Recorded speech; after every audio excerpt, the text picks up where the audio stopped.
You have heard about leadership, but what about leadering? Our guest in our conversation today wants you to know more about that and realize that, get this, the playbook is dead.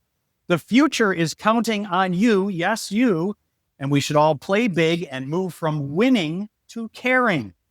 She's Nancy Giordano. She's described as endlessly optimistic and an exponential strategist, best-selling author of this book, Leadering: The Ways Visionary Leaders Play Bigger. She's the world's first TEDx licensee, co-founder of the Femme Futurist Society, mother of three, because she's not busy enough, with expertise in everything from AI to frozen foods to reinventing the internet. And she is recognized as one of the world's top female futurists and has delivered more than 200 keynotes across the world. You are lucky because she's delivering the morning keynote to our UWEBC annual conference, September 30th, right here in Madison. I'll be your MC. I'm John Stofflet, and I am honored to be joined now by Nancy Giordano. Great to have you here. And I want to ask you in a bit, what makes you endlessly optimistic in a time when so many are not? And also about the impact of AI. But first, explain this word, leadering versus leadership, to those who don't know the difference. Hi, so lovely to be with you. Thank you so much for this time. With a great summary of the book, which has been described as a chewy read. So you nailed it. And really, it's an invitation to rethink what it is. There was a mindset that we brought to building the industrial era, and it was based on hierarchy and being static and closed and really trying to build for consistency so that we could scale around the world, right? There was just a whole different set of mandates and a whole bunch of things that we didn't pay attention to be quite honest, that we took blinders on and didn't take any responsibility for, and that was leadership.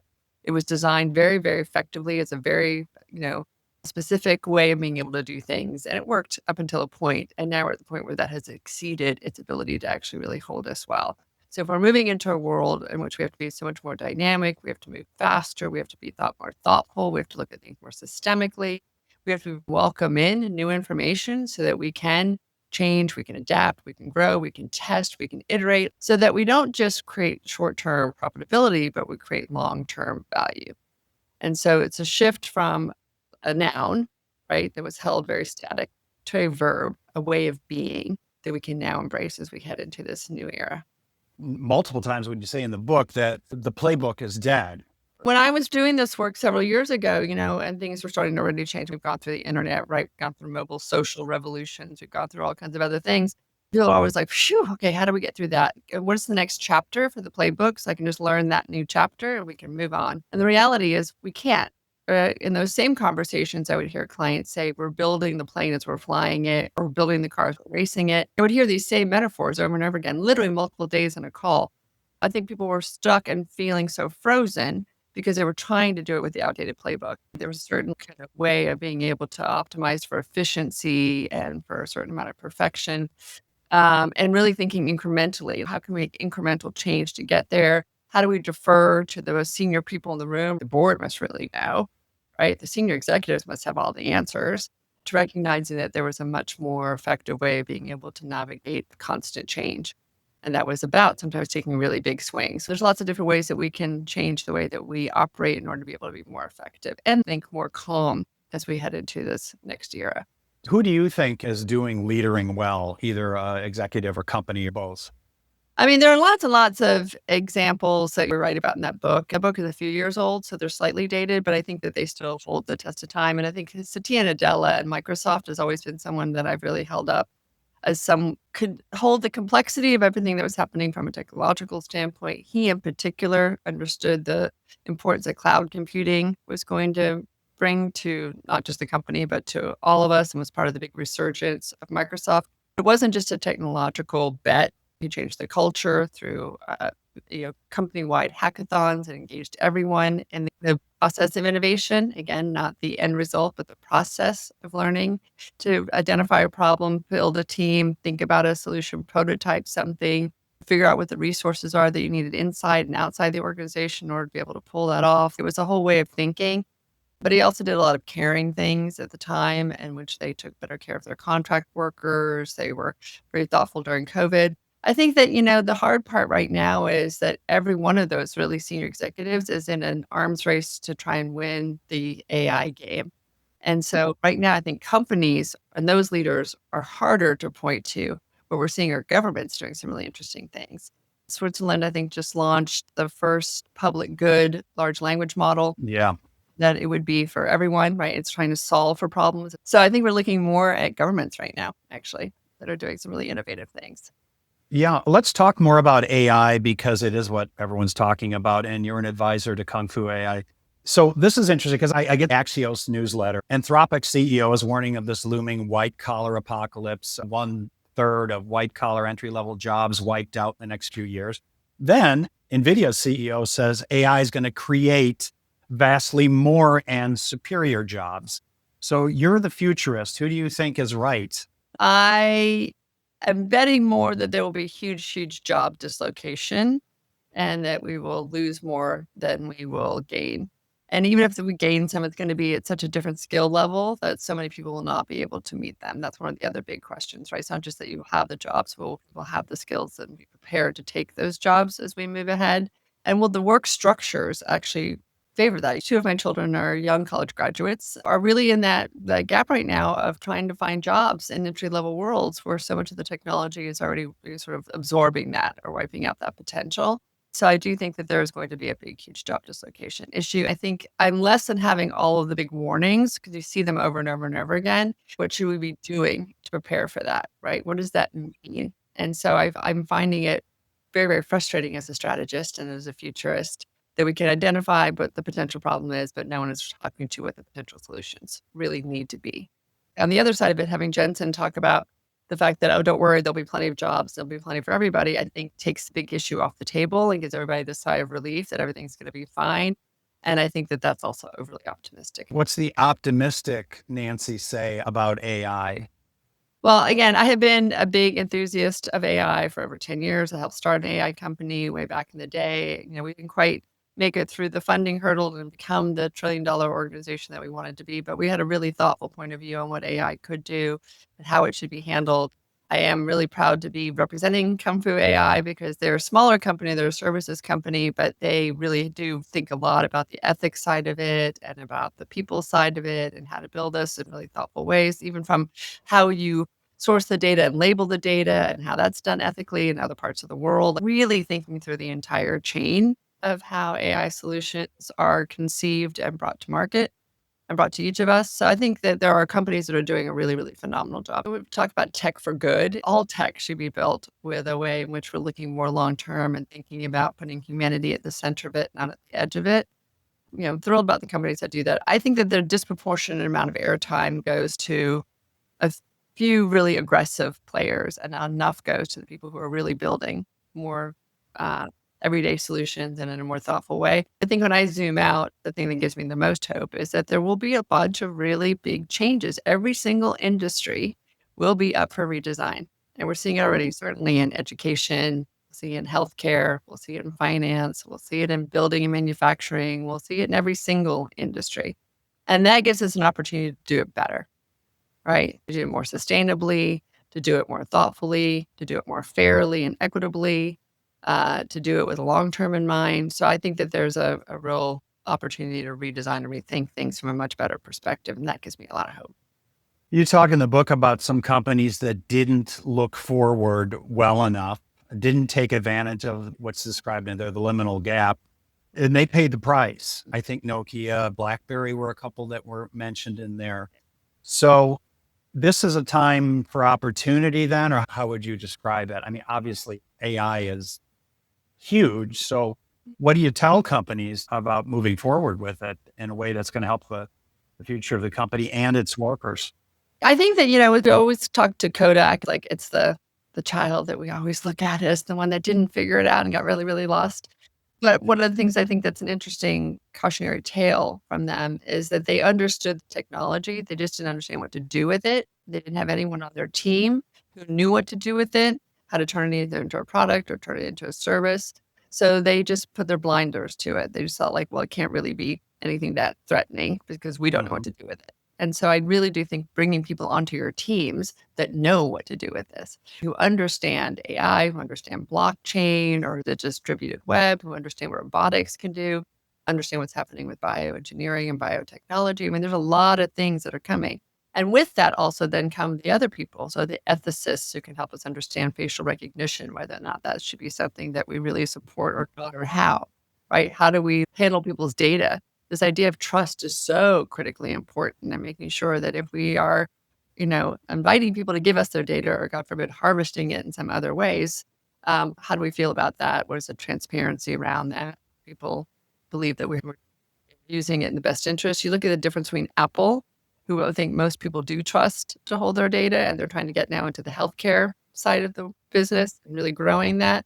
Of all the companies, you'd probably more trust, at least I would, Apple to be going into that space than some others that be going to that space. But now if you think about a chip implant in my brain, who do I want to do that? Right? You want that to be a private company that might go under, like 23andMe. You want that public company that could use that to boost my stock performance. You want it to be government, decide depending on who's in control, what can do what. I mean, these are some dicey questions. So the questions are not about the technologies even. They're about how do we bring them to the world, and even which one should be brought to market versus which one should be given more to the common good. I think we need to build more capacity for. So the other thing is not to do it all alone, right? To be in consortia with other businesses, to be in roundtables, to be in conversations, to join things like the Responsible AI Institute that is trying to teach people how to both build solutions and to frame this stuff in more thoughtful ways. So I think there's a lot of learning that needs to happen, and it doesn't need to be all done alone. You use something called the RIF model. Tell me about RIF and why it is what you adhere to. Part of the reason I think that we get stuck when we look at the future is we don't know whether or not we should be optimistic or pessimistic. And it really depends on who we hang out with, right? And what news sources we might read. And one day we get thrilled, the next day we get really scared. And so we just stay frozen. Again, I'm trying to unlock capacity. I'm trying to get people to move forward and move forward both with confidence and consciousness. And so at one point, even for myself, I was thinking, when I go on stage and I have these conversations with people, should I be like this big, huge cheerleader for future and ignore some of the dangers, or should I be only focusing on the things that are scary? And I realized it was more nuanced than that. And so I sat down one day and just for myself said, what am I relieved by when I look at the future? What am I inspired by? What am I frustrated by? And what am I frightened by? So it does become a quadrant map there. And once you start to do that, you start to realize certain things. People can put together a list of all the things that they're frustrated by or frightened by, and they often ignore the things that are actually really positive. I did it in a work session a couple of years ago, and one gentleman looked at me, he's like, Nancy, I can't think of a single thing to be relieved by. I'm like, wow, that's a really dark way to walk around, to think about the fact that you can go online and learn anything you want right now. You have access to the internet, and you're fortunate enough to be able to do that, which increasingly more and more people will have, and soon almost the entire planet will have. You can learn anything you want and for free. So being able to have that, being able to connect to almost anybody in the world that you want to. These are really huge things that I am I think in my lifetime, cancer is not going to get me because there's all kinds of ways to be able to screen for it now and to catch it early. Those are things that are amazing. And inspired by are the technologies or the advances or the cultural shifts that I think are going to have huge, huge breakthroughs for us. And so again, there's a list of those things that are exciting. Frustrations, plenty of them. Fears, plenty of them. I think when you sit down and you do that kind of inventory, first, it hopefully creates a more balanced map and you realize my narrative needs to be more balanced. Otherwise, I only look for the things that validate me and all the things are negative, right? The second is you have more empathy for another person. I might put something inspired that you put under frightened, and then we get to have a conversation about why. And either I'll understand your perspective better about why you're afraid of it. Like, you're a home builder and I tell you that 3D printing is going to take over the world and give us all kinds of affordable housing, but you're a sheetrock manufacturer. And you're like, it's scary. And I'm like, okay, that makes sense. And if we can talk about why and why the solution might be better. I think I've learned a lot from doing this with teams. And also it helps you become a springboard for action. We did this with a big, huge tech company with their senior managers. What they found is everyone had shared pretty much the same frustrations, either societally or inside the organization. And once they see that their coworkers also share those same frustrations, they felt like now they had permission to go work on that solution, right? Yeah. And almost everything that I have ever built is built because I was frustrated or because I was afraid. And so the Femme Future Society came out of a frustration that more women were not being credited with innovation, certainly past or present, but also into the future. And so we built a whole platform to be able to highlight as women. There's opportunity that comes from some of the things that might disturb us. And so I think looking at it in a more positive way is also helpful. I think the future, speaking of it, is what you really hone in on here. Talk about Steve Jobs and a comment he made and how, we can be the difference. Talk about that just a little bit, if you would. It's a famous little piece of video that I think was from 1984. If you try and Google it, you can kind of find it. But he just talked about the fact that all of us were raised to basically just color inside the lines and just continue to play the game the way everyone else has played it before. But at some point, you realize that nothing that has been built by anyone who's smarter than you. And once you realize that you have the opportunity to change it, I think that sense of agency is so hugely important that we don't think it's somebody else's job to go do all this, or that you're too insignificant in the process. So for me, I think it was a very empowering way of thinking. But then even then, I think that we also think only about the macro actions. There's lots and lots of micro actions. Literally the way you use language. When you talk about moving from winning to caring, right? Just that reframe, thinking about leadership as a verb versus a noun, is a reframe that changes the way that you show up. So there are micro ways that we can start to reprogram or rethink how it is that we show up. And I think that then gives us a sense of recognizing that the future isn't happening to us, it is us. The next question is, so what future do you want to be responsible for? Mm-hmm. Yeah. Well, in the spirit of embracing AI, I did formulate a question for Nancy Giordano. So here you go. There were two of them. I think I'll go with this one. If you had a magic wand to redesign one aspect of the modern workplace, what would you choose first? I think it just needs to be a much more humane and much more fluid and flexible place. I think this whole conversation that we're having about remote versus not remote or hybrid work is literally such an outdated conversation. We need to move way past it. We see what's happening with people who don't want to have that conversation, right? To the extent that they can, they opt out. You see a whole generation of people who are saying, why do I even want to go work inside a big corporation or inside an organization anymore? I know young people who've turned down appointments at academies, at Ivy League colleges to go start their own streetwear brand or to go become an influencer, and they're working, right? And gaming, or just they're looking at the game completely differently. So I just think that this whole conversation around working in a certain way is going backwards instead of forwards. And I think going forwards, it's a shorter work week. It's much more fluidity. It's recognizing that things have seasonality, that people have seasonality, that things just work in much more fluid ways. And so I think we need to get away from this static, very controlled way of thinking about the way that you assemble a car and assume that's the kind of the workflow that works when you're trying to build really big, innovative, thoughtful, collaborative, intentional solutions to really big problems. All right. Good question by AI. So thank you for that. All right. So you named your company Play Big, and I know that phrase is significant to you. Explain why. Well, she has become a more, I think, polarizing figure now, but I've always been a big, huge fan of Marianne Williamson's work for many, many, many decades. And she had an essay that talked about our deepest fear is not that we are inadequate, is that we are powerful beyond measure. And she goes into explaining why. And there's a line in there that says, you're playing small doesn't serve the world. And I think when I read that in my early 30s, it gave me tremendous permission to be all that I am, right? To bring it all forward and not feel as though you had to shrink because other people would find you to be too much or too intimidating. And that when you fully let your light, your agency, your sense of possibility, your optimism, all that you have shine, you unconsciously give other people permission to do the same. And I just like that way of walking through the world. It feels right. What gives you hope about the future of work, and what does make you endlessly optimistic? Again, as I said earlier, I think this invitation to rethink and redesign it all is a very, very exciting time.